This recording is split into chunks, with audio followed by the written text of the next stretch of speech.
Mga pinapamahagi po ng presidente at saka yung ibang mga government offices, yung talaga yung sa mga farmers namin pinapaano mismo. Sila yung nagre-receive and they are very thankful for that po. Kasi nga nakakatulong yun, especially yung mga sa rice, yung mga seeds nila po. Yun ang have 870 farmers members with 1,021 hectares of rice land.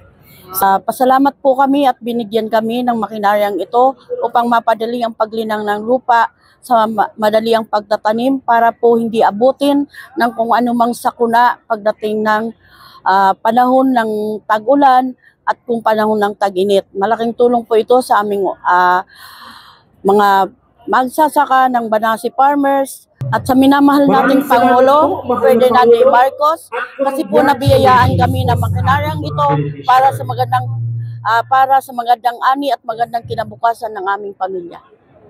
Ang programa ay maipit na ipinagbabawal. Magandang araw sa ating mga kabayan mula Luzon, Visayas at Mindanao at siyempre sa mga kabayan OFW sa Immigrants. Magandang araw mga kabayan. Ngayon, nandito tayo ngayon sa Camsor Sports Complex, no? Nandito tayo sa Camsor Sports Complex kung saan pupunta rin in a few minutes si Pangulong Bongbong Marcos para mag-distribute ng mga programa na binababa sa ating mga sector, no? Sa ating mga magsasaka, mangingisda, siyempre yung mga farmers na dito at iba pa na makakatanggap at magbebenepisyo galing sa gobyerno. Good morning po sa lahat. I am Mrs. Salvacion E. Largo, Chairperson of the United Farmers Irrigator Agriculture Cooperative of Bula, Camarines Sur. We have just started November 10, 2022, and one of the recipients of the motorized hauler, which helped us much from the Department of Agriculture through our President, PBBM. And this is very helpful to us. We make use of this hauler in hauling the palay from the field down to our cooperative office, and also fertilizer and other things that can be hauled by this. And this help us also out of the fare or the rental. We make use of that in our operation in our cooperative, especially so that we are just starting. So with this, my friends and fellow farmers, I am also a former educator, and I am just helping the cooperative without any compensation, just for them to elevate the farmers, their standard of living through the grants from the different government agencies. And we are hoping that all the grants will be used for its purpose. Para po matulungan natin yung ating mga kababayan, especially po yung mga magsasaka that they need really the support from the government. Kasi yun lang ang pag-asa nila, yung sa pagkain nila, doon sila po kumukuha. So with the help of the President, of all the government agencies, to our farmers, nothing will be impossible. So, siguro 1 or 2 years from now, mai-elevate ng kanilang standard of living if the grants really will be used to its purpose. With that, thank you very much, mahal na Pangulo and Secretary Conrado Estrella. Sana po, mas marami pang grant ang makaano sa amin para talagang matulungan namin ang ating magsasaka. God bless po. Ano po?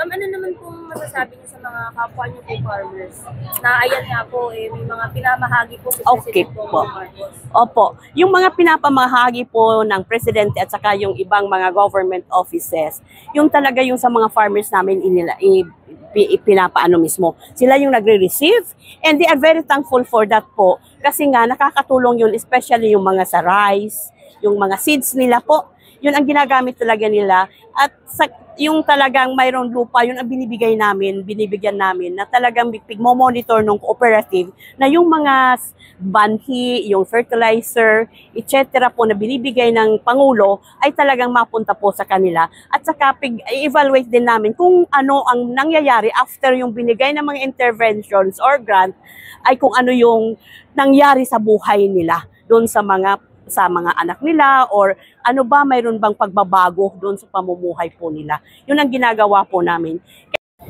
hindi kasi nila, nakikinig kasi sila doon na hindi nila nararanasan kung ano talaga. Ay kami nakahands-on eh. We are, nasa field po kami, nasa ano kami ng mga farmers, and we know what is happening in the field and sa taas. Kung kaya yung mga ganyan those are hearsays which we do not believe. So yung mga information disseminations po namin sa aming mga, I have 870 farmers members with 1,021 hectares of rice land. So yun, they are updated with the informations. Kung ano man yung mga nare-receive namin, ay binibigay namin talaga sa kanila. And whatever their questions or query, we answer it directly sa kanila kung ano talaga yung totoo. So we do not believe that hearsays. Kasi wala naman maano to na hindi talaga wala talagang ginagawa. Ay maraming ginagawa. Ang importante lang po ay yung iba siguro po ay hindi sila nag-attend ng meeting, yung information disseminations, aside from the meeting, meron po ba tayong mga social media or etc. Kami, whatever accomplishment, whatever projects we had, we always monitor that and i-disseminate namin sa aming mga members. Because they also see, sila mismo po nakakakita kung ano yung mga ibinibigay sa amin, kung ano yung natatanggap po nila. So, ganun dapat sana ang gawin. And pag hindi talaga totoo, be the one of you should stand that it is not true. Oh, with that, thank you. Okay. Hilda Clavero po, Secretary po ng Banasi Farmers, nang magkaroon po ng makinarya at nabigyan ng DA Pelmec. Ako po ngayon ang tumatayong manager. Pasalamat po kami at binigyan kami ng makinaryang ito upang mapadali ang paglinang ng lupa sa madali ang pagtatanim para po hindi abutin ng kung anumang sakuna pagdating ng panahon ng tag-ulan at kung panahon ng tag-init. Malaking tulong po ito sa aming mga magsasaka ng Banasi Farmers kasi po ito ho ang daan patungo sa magandang kinabukasan ng aming pamilya at makatulong po sa ibang mga magsasaka. Nagpapasalamat din po ako sa DA Pelmec at sa minamahal nating Pangulo, Ferdinand D. Marcos, kasi po nabiyayaan kami ng makinaryang ito para sa magandang ani at magandang kinabukasan ng aming pamilya. Katanggap na po kami una galing sa DA, isa pong hand tractor at saka palay thresher. Sunod po is yung solar irrigation na naging malaking tulong din po. Ngayon po ito ang binigay din po ng DA Pelmec, ang traktorang ito at isa pong rice combustion harvester. Ma'am, mensahe niyo po kay Pangulong Bongbong Marcos na kahit gaano kayo kalayo, inaabot pa rin kayo ng mahal na Pangulong Bongbong Marcos. Marami pong pasasalamat sa ating minamahal na Pangulo, Ferdinand D. Marcos, kasi po isa po kami sa inaabot ng biyaya ngayong nasa kanyang administrasyon at malaking pasasalamat din po sa pangalan ng aming samahan ng Banasi Farmers dahil nakita isa po kami sa naging recipiente tungo sa magandang pag-unlad ng buhay ng mga magsasaka. Mensahe niyo na lang po sa kapwa niyo magsasaka na naniniwala pa rin na may gobyerno.